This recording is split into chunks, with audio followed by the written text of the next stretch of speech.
And we begin tonight's program with Greenway, who is the Executive Director of Threshold 2008 in San Mateo County. And for all our San Francisco listeners, it's important that you pay attention because in some ways, what happened here is happening there, and what's happening in your community planning process is going to affect San Francisco and the entire Bay Area. Let's talk a little bit about it. This is a community planning exercise about housing in San Mateo County. That's right. It's entirely citizen-initiated. It's an effort to build the public voice on housing choices. And what that means is that we're going to consult about 1,500 people about what they want to do about the problem of housing in San Mateo County. You know, I checked the statistics. Well, I was led there by your own demographics, that San Mateo County is the 18th most wealthy county in the United States. It is the second most wealthy county in California, next to Marin County. So you have, I think, if I remember correctly, almost 60% of the people make over $100,000, or 56% make over $100,000. These are people who might not be interested in a lot of changes in their neighborhoods. We'll find out. We want to ask people that, and what we want to do is sort of hold a mirror up to the county and say, what are the consequences? What are the trade-offs of not building housing for people who make less money than that? Where are you going to get your mechanic? Where is your gardener going to live? Who's going to take care of your children? What kind of community are you going to have if those folks who don't make as much as you aren't able to live in the community? You have, like in San Francisco, we have large sections of land that are industrial that are being debated about its future. It could be a source of a lot of affordable and market rate housing. Do you have land that is capable of being used for those kinds of purposes? The vast majority of land in the county is actually protected open space, agriculture, watershed, and then what you're talking about, so what we call infill opportunity sites, space within the urban area. There's plenty of land if you were able to assemble parcels and bring it together to meet the housing need. And so that's really where most planners, professional planners, and cities are looking right now, in their downtown areas along the transportation corridor, around train stations. Is that land is as expensive in San Mateo as it is elsewhere around the Bay Area? It certainly. Land cost is a huge factor in why the price of housing is so high. So how do you compensate, even if you get a commitment and community cohesion about doing something? How do you go about then compensating for this very, very expensive land, even probably in some cases more expensive than San Francisco in the areas we're looking at? I'm not a developer, but I think what developers would say is that height and density is an important part of that. If you're building within the already developed areas, you buy a piece of land, that price is not going to change. And so the more units that you can build on that acreage, and more units you can sell, the more your return is going to be. So you're saying that what you're trying to do is create some kind of consensus for high-rises? We're not looking for high consensus. Density? We're not looking for consensus. We're wanting to see sort of what the range of opinion is, and we're actually not presupposing where people will go. That's the sort of housing that is typically proposed. That's what developers want to build.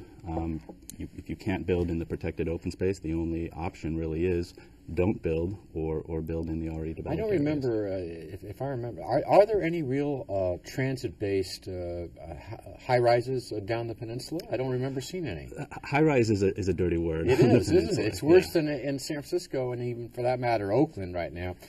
I thought so, but you do have transit stations. Absolutely, and there are transit-oriented developments. There are multifamily housing developments. There are walkable to services that are right on the train line, and indeed that's the direction that cities are going. Several cities, an example of Redwood City right now has put forward a very ambitious, precise plan for their downtown, which calls for upwards to maybe 4,000 housing units over the next 10, 15 years.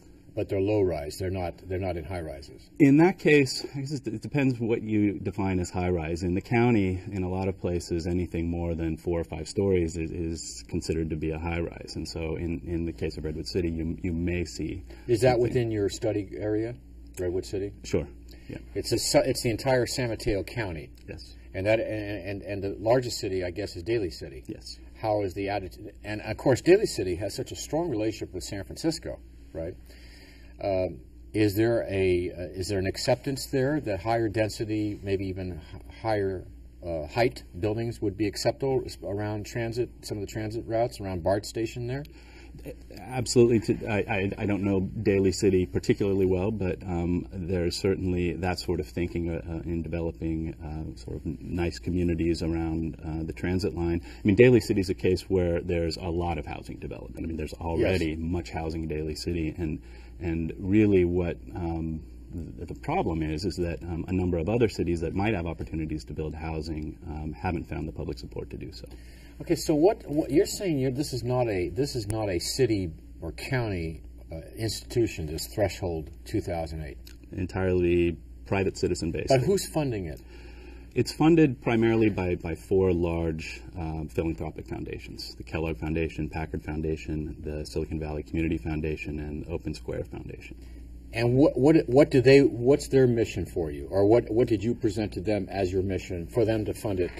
Advance the public good. But what does that mean? What that means in this case is that the formal public process around housing approvals, you go to a planning commission or a city council and you argue for or against a particular development, doesn't work really well in getting housing built. You've got sort of competing interests in 3-minute sound bites. The people who are most highly motivated are typically those who feel the effects or think they'll feel the effects of a certain familiar in Oakland and San Francisco. Absolutely, and so typically what you see is people who oppose developments from the community. It's not uncommon at all, and it's hard for elected officials to sort of resist that pressure. And even in cases where we have a couple of high-profile cases where City Council approved a development after years of a public process, and then it went to referendum and got overturned. Mm-hmm. I know those would be, for example. Well, there was one at the Seaport, wasn't it? There's a case on the Bay in Redwood City again, a project that a couple, 2-3 years Which ago. is pretty frustrating. Frustrating for the developer, frustrating for those who spent time investing some energy in talking about how that might benefit the community. So how do you change? That's what I'm saying. There's part of me that believes that your obstacles there are even more intense than in the city, county, San Francisco, or in Oakland. In other words, there are very strong advocates. Absolutely, I would say that's true. And when I read from your site, which we'll have a link at our site for, if you go to your the background information on this, it's going to be a conference in effect. Actually, it has 3 phases. The first Why don't we phase talk is about that? Sure. So I'll go back to your question too in explaining this of what interest do these philanthropic organizations, foundations have in funding this. Well, really, this is about trying to discover what the public would support if they had a chance to think about these things for a while and talk about them in some depth. And so we have 3 techniques that we're using to consult the public. The first one is a face-to-face meeting. This is in mid-March, the weekend of March 15th, 16th. No, it's all together. We convene them in a single place on the weekend of March 15th, 16th, 2 full days. Okay. And those 400 people are going to be presented with a range of choices. Do you want to build more housing in the county? If so, how much? Where? Do you want to rezone some of the... How are you choosing the 1,500 people?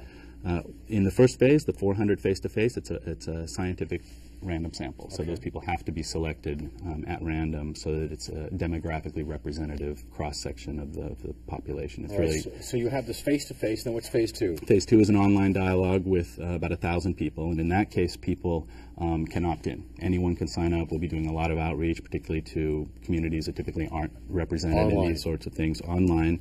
And the website is a great place to go for people to sign up for that. Phase 3, we're going to bring it local, and so we'll have a series of community conversations, we call them, in which what our funding allows us to do with the support of our backers is to train 50 facilitators, recruit 50 host sites, as it were, or hosts for dialogues, and those could be anything from someone having a conversation around the kitchen table in a neighborhood, in a congregation or civic organization. We'll bring a facilitator and we'll put them in those small groups throughout the community, throughout the county, and let folks grapple with the same issues that they're going to do in these other forums. Has this process been used before? It seems to me it has pieces that have been used, but I've never seen it used with the 3 phases like that. Well, and that's something I think is rather unique about our approach. I mean, there are many techniques for engaging in what's called deliberative dialogue or these public consultation processes, and lots of practitioners nationwide. We're working with two of the most prominent. For the first piece in March with the 400 people face-to-face, we're working with Stanford University Center for Deliberative Democracy, and a gentleman there by the name of Jim Fishkin. Professor Fishkin has kind of pioneered that work. And then for the other two phases, we work with an organization out of San Diego called Viewpoint Learning. The key would be how you integrate all that information and summarize it. Who does that? We'll do that. We'll be giving regular reports both to the wider public and also to decision makers. But are you looking for trends? Are you looking for what seem to be most popular? Are you looking for just to set out all the different opposing views without ever interpreting the data?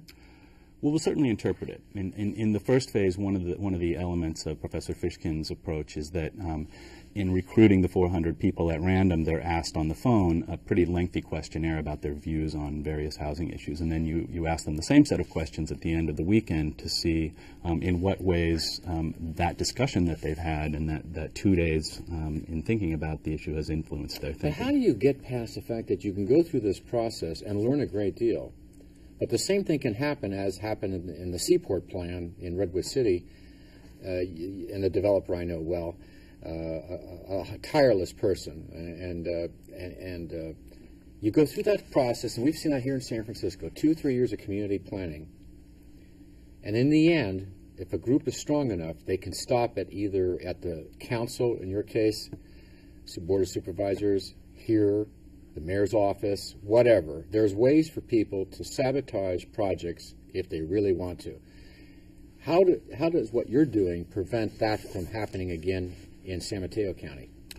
Well, I should say that we as kind of owners of the process make no suppositions about the conclusions. At all. Absolutely not. And so we've taken no funding from developers. For instance, we're not developers. We don't advocate or endorse any particular project. And so if indeed, after having looked at all the trade-offs and the information, the people come out of these processes and say, we simply don't want to build in San Mateo County, right, we're going to report that out. And that's important information to convey to leaders. Are you also going to report out the impact of the consequences of various trails they can take? In other words, if you don't do that, what does that mean for transportation and other... That's the essence. Are you going to go that way? That's the essence of the project, is to lay out the trade-offs in a sort of factual and neutral way of different paths of development. Do you want to build? Do you not want to build? Do you want to build in the open space or in the already developed downtown and sort of infill areas? And what are the results and what are the costs and who benefits and who pays the price of those different scenarios? And certainly the link to transportation is very clear. For instance, if you decide that you don't want to build housing in the county, then I would think that the choice of how much we should invest in transportation infrastructure, even widely regional transportation structure, comes right to the fore. And those are the kinds of conclusions that you're going to, it's built delineations. That's right. We build that into a participant well, work you know that what? I'll lays tell out you, these choices. unfortunately we're out of time, but I kind of like the process. I think we're going to watch it, and the way it's being approached, I think, would work in these established communities like San Francisco and Oakland, other major cities, because sometimes you have to get back to basics. And so, good luck. Hope that it works out. Thank you very much. For your county and for our county. Thank you. And stay with us. We'll be right back.